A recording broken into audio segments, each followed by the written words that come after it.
Pessoal, bom dia mais uma vez, que Deus continue abençoando o nosso dia e fique conosco durante todo o seu decorrer, porque amanhã pertence a Ele, amanhã é uma nova etapa. Nessa nova etapa de hoje, que é do dia 30 do 10, nós iremos fazermos uma revisão da primeira unidade, Você marca aí no seu caderno, na sua agenda, tudinho, que será em Geografia, o capítulo 1, 2 e 3, ok? Vou fazer uma revisão aqui no quadro, usando o mapa, e depois vou fazer uma revisão com o mesmo assunto, com a câmera em cima do livro, como a gente sempre faz de praxe, tá certo? A gente está feliz por estar com esse contato, porque estamos bem, Vocês aí também, graças a Deus. E agradecer pela visita ontem de Pedro e Mateus, aí do sexto ano, Mateus, Foi lá para minha roça. A gente foi ver umas rochas intrusivas, umas rocas de pedra denominadas, Pela gente também, assim, mas umas caverninhas. Algumas gravuras na rocha, a gente viu várias coisas ontem. Muitas delas nós trabalhamos no nosso livro didático. Ele foi lá com o pai dele, Passamos um dia agradável e voltamos à noite. Foi muito bom. Depois eu boto um videozinho aí de 1 minuto, Que eu fiz com eles lá. De aulas que nós fizemos nessa área e passamos para vocês. Porque o estudo do meio, ele é importante. Porque ele faz com que eu aprenda mais na prática do que na teoria. O mapa que eu utilizo para isso aqui é também uma coisa prática. Você lembra da orientação no espaço geográfico, a Rosa dos Ventos, que a gente foi lá para a frente do Carmelo, fizemos aquela questão de localização dos pontos geográficos. Pronto, isso é aula prática, isso é estudo do meio. É eu pegar uma situação do meu redor, do meu cotidiano e trazer para o livro didático. E ontem eu fiz isso com o Mateus. Eu já tinha feito esses vídeos e mandado para vocês em aulas anteriores. Pronto. O que nos interessa hoje, o que vai interessar para a gente é uma revisão da primeira unidade. Vamos fazermos uma prova tipo simulado, tá ok? Primeiro ponto. A natureza e o espaço humanizado. Primeiro você tem que ter noção que é espaço. Espaço refere-se a todos os lugares. Pode ser um espaço humanizado, como a escola, como a minha casa, como a sua rua, como a praça, como uma cidade, Pode também ser um espaço natural. A floresta amazônica, a mata atlântica, a caatinga. A mata de eucalipto, se for no caso do Brasil, é um espaço humanizado, porque foi plantado pelo homem. Lembra quando eu falei daqueles eucaliptos lá de frente do Carmelo? Não é? Porque ali é uma plantação, apesar de ser natural, mas é humanizado porque houve ação antrópica. Foi o homem que plantou aquilo ali. O eucalipto é uma planta originária da Austrália. Está aqui pelo fator da globalização. O mundo é global, coisas do Brasil estão em várias partes do mundo, e para várias partes do mundo também está aqui no Brasil. Seja algum elemento natural, ou seja algum objeto que passou por processo de humanização, ou seja, de trabalho manufaturado. Muitas mochilas, muitos lápis que vocês têm aí veio do Oriente, China, Índia, Vietnã. Muitas coisas daqui do Brasil também estão fora, assim como o caju. O caju, apelidado de Anarcária occidentalis, aqui na nossas florestas, é um elemento natural. Mas se ele estiver lá na Ásia, feito está plantado em várias áreas tropicais, incluído na Índia, ele é um elemento humanizado, porque ele foi plantado por alguém lá. Do mesmo jeito a mangueira. Muito pé de manga aqui faz parte da natureza, é uma planta. Mas se você vê um plantio de manga, lembre-se que é um espaço humanizado. Apesar de ser a planta natural. Por que isso? Porque a manga é asiática, da Índia, e veio para o Brasil. Houve ação antrópica, houve ação humanizada. Deu para entender isso, Então, um plantio de cana-de-açúcar, a cana não é nativa do Brasil, mas apesar de ser natural, é um espaço humanizado, porque sofreu ação antrópica e foi trabalhado pelo homem. Nesse contexto do primeiro capítulo, Natureza e o Espaço Geográfico, a gente tem que analisar espaços. O espaço humanizado e espaço natural, como eu fiz aí a revisão para vocês. O segundo ponto é o lugar. O que é o lugar? O lugar é onde nós desenvolvemos nossas atividades.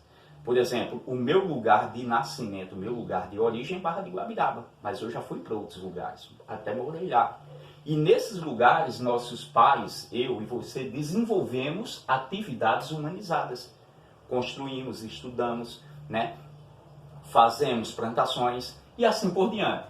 Nesses termos, eu tenho que observar tanto nos espaços humanizados, quanto nos espaços naturais, as paisagens.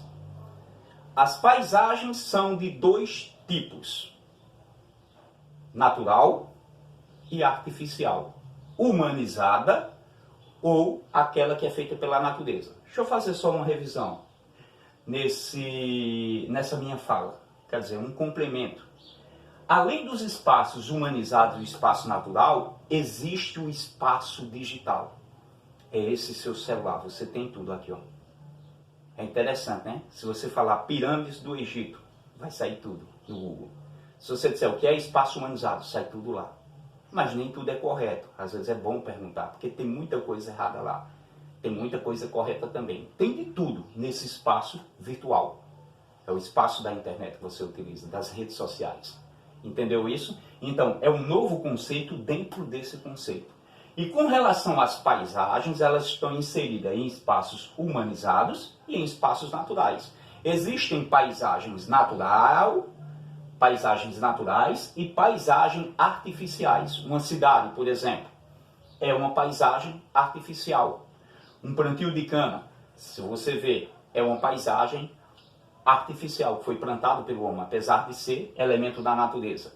E se você observar um mar, com a sua imensidão, a lua, o céu, que é muito bonito, aquela paisagem, é uma paisagem natural.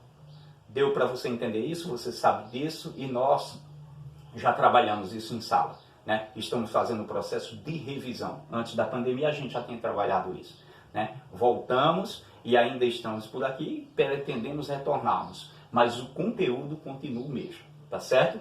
Nesse contexto, natureza e espaço humanizado, você já sabe, já tem noção. Se tiver qualquer dúvida ao estudar, é só perguntar ao professor, né? Você deixa lá e eu garanto a você que antes de nós iniciarmos a prova, eu olho. Por exemplo, ontem eu olhei alguns exercícios que tinham me enviado durante a semana.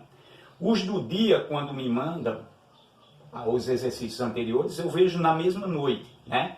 E os outros eu vejo vésperas da nossa aula, porque eu também tenho as outras aulas para dar uma atenção, tá ok? O bom é que mande ele. Os da aula passada, se quiser mandar para mim depois das 10 horas, eu agradeço, viu? Não nesse horário, para você não perder um pouco do foco da aula. Segundo ponto, orientação no espaço geográfico. Eu preciso me orientar no espaço geográfico. Por exemplo, a frente da minha casa está para aqui, ó. Eu tenho o leste, isso é um processo de orientação. Aqui para os fundos da minha casa, eu tenho o oeste, é o poente. Quando eu faço esse termo leste, oeste, eu estou de frente para o norte, e as minhas costas estão ao sul. Aqui à noite está lá o Cruzeiro do Sul. Eu fiz isso com vocês em sala de aula e utilizei uma técnica de você produzir a Rosa dos Ventos. E ainda levei alguns instrumentos, que foi a bússola, e produzimos, né, aqui em casa, como você fazer esse processo de orientação com aquele experimento. Lembra que eu fiz naquela baciazinha verde? Imantei uma agulha que foi até Lucas, que levou as agulhas para mim, eu trouxe para casa, foi quando ocorreu a pandemia, e depois quando nós chegamos nessa parte eu fiz os experimentos, estão lembrados, né? E passei para vocês. Então, como eu me orientar no espaço geográfico, eu posso utilizar a Rosa dos Ventos. Quem aí já foi lá no Centro Histórico do Recife, no Marco Zero, tem uma Rosa dos Ventos grande no chão. Você lá vê todas as direções e ainda tem o nome dos lugares em que as pontas dos pontos cardeais, colaterais e subcolaterais estão apontando. Quem já veio aqui ao centro de Barra de Guabiraba, existe um busto de um dos ex-prefeitos da cidade. E nesse busto abaixo tem um pilar com setas indicando a Rosa dos Ventos, os 4 pontos cardeais, norte, sul, leste e oeste.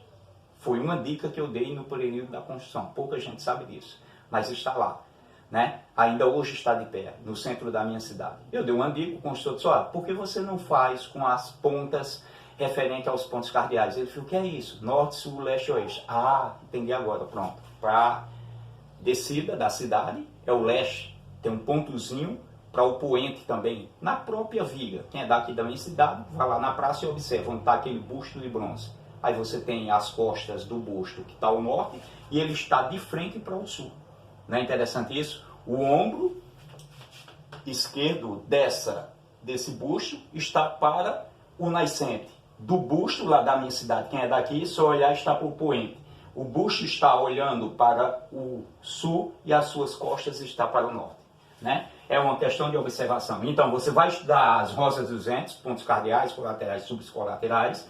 Você vai estudar os astros, como se orientar por ele, pelo Sol, pela Lua, pelas constelações, como no nosso caso aqui, o Cruzeiro do Sul, e vai analisar, nesse contexto, os instrumentos que utilizamos para isso. O mais utilizado hoje na nossa geração, né, nesse espaço virtual, é o GPS. É falho? É, mas é muito essencial. Né? A gente também tem nesse contexto alguns instrumentos que ainda hoje são utilizados, né? No caso a bússola, mas também tem o astrolábio e entre outros. Você só vai utilizar, lembre-se, tudo que está relacionado ao livro didático. Eu não vou pedir pesquisa. Você só vai focar só no seu livro didático, tá ok? Aí você tem orientação no espaço geográfico. O espaço é onde a gente desenvolve todas as nossas atividades. Não é o espaço sideral, né? Que tem um espaço sideral, um espaço virtual e um espaço geográfico. O espaço geográfico é onde eu desenvolvo as minhas atividades. O espaço virtual também, né? Mas o espaço sideral ele não pode ser considerado espaço geográfico, porque eu não desenvolvo a nossa atividade lá, as nossas atividades lá, tá ok? Veja só, como se localizar nesse espaço geográfico, aí você vai ter que ter uma noção maior a respeito disso. O que é? Cartografia. Cartografia é a arte de produzir mapas. Eu costumo pegar os meninos lá na sala e produzir qualquer mapa de orientação.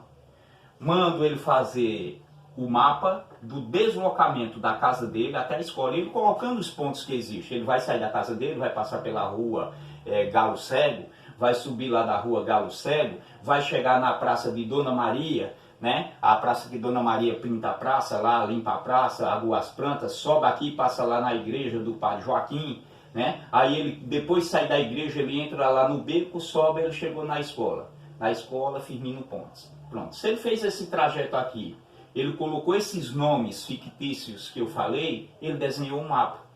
Aí ele pode aprimorar o mapa dele, se ele já tem conhecimento. Eu vou desenhar uma rosa dos ventos.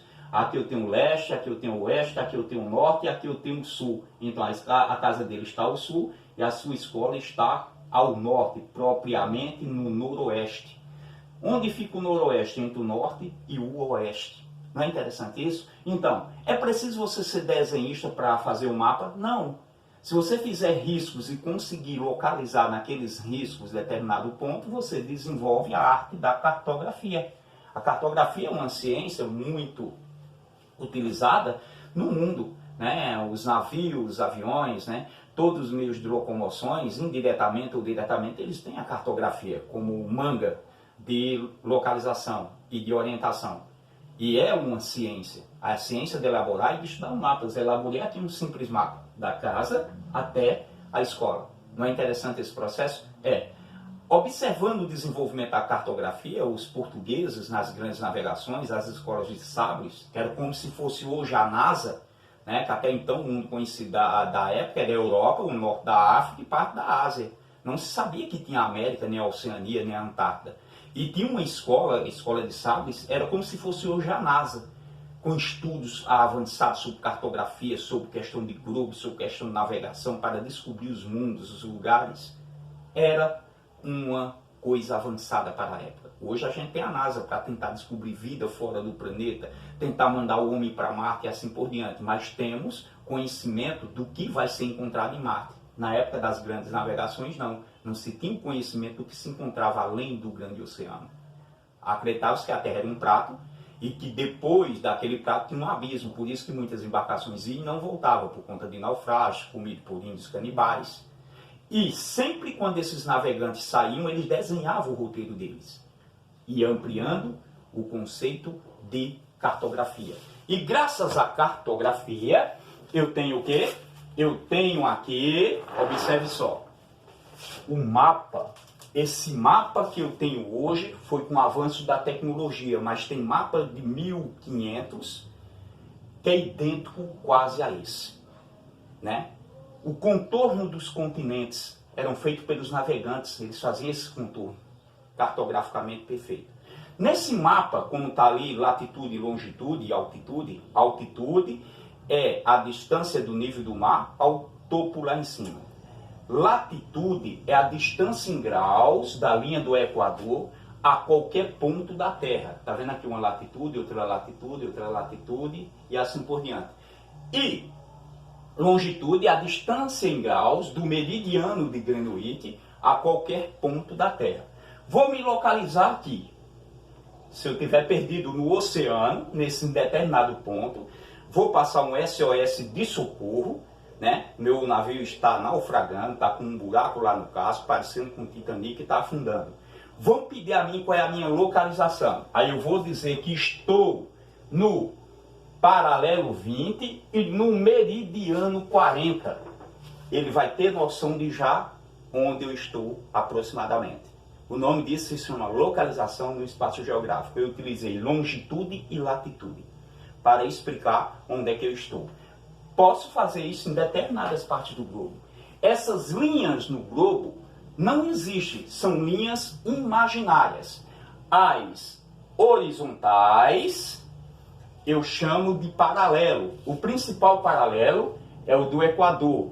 As linhas verticais eu chamo de meridiano. O principal meridiano é o meridiano de Greenwich, porque passa num bairro em Londres denominado de Greenwich. Deu para entender isso, não é? Então, os mapas são evoluções da localização ou do desejo de deslocamento de pinturas feitas em cavernas, de uma rota traçada para pegar determinada caça, uns pontos para mostrar determinada estrela. Começou ali nas cavernas. E a cartografia é a ciência que desenvolve esses mapas. Então, o mapa mais antigo que se tem notícia é datado de mais de 2000 anos antes de Cristo. É da cidade de Gassur, né? Ele foi encontrado numa tabinha de argila, né, lá no atual Iraque, e hoje vive em exposições em várias, né, localidades de conhecimento com relação a isso. Por exemplo, vai lá para o Museu do Livro, tem uma exposição sobre mapas. Esse material é deslocado para lá, uma réplica propriamente dito, né? E é apresentado para o público. Lembra que uma vez o pessoal do Monte Carmelo foi olhar algumas peças de uma exposição itinerante das múmias do Egito, né? Mas ali são peças, são réplicas, né? Eles andam com as réplicas perfeitas. Do mesmo jeito, o mapa de Gassur vive guardado às 7 chaves, mas eles fazem, né, exposições itinerantes com relação a esses assuntos. Então, nesse contexto, eu vou ter que analisar o quê? Nesse terceiro e último capítulo nosso, da nossa revisão, cartografia, movimentos. Com relação a movimentos, eu vou especificar a vocês. Movimento aparente do Sol não quer dizer que o Sol se movimenta sobre a nossa cabeça, nasce ali, se movimenta e se põe ali. Não é não. É o movimento do planeta, a sua rotação. Faz com que aparentemente eu perceba que as nuvens se movimentam, faz aparentemente que eu perceba que o Sol está se movimentando, que as estrelas estão se movimentando, mas na verdade é a Terra que está se movimentando. Como é que eu provo isso? O vento que você sente é consequência desse movimento, os dias e as noites. Do mesmo jeito o movimento de transação, as estações do ano. Nesse contexto você vai identificar o que é paralelo, o que são meridianos, o que é latitude, longitude e altitude, e se localizar no espaço geográfico. Lembra logo no início da nossa aula que eu perguntei onde você está?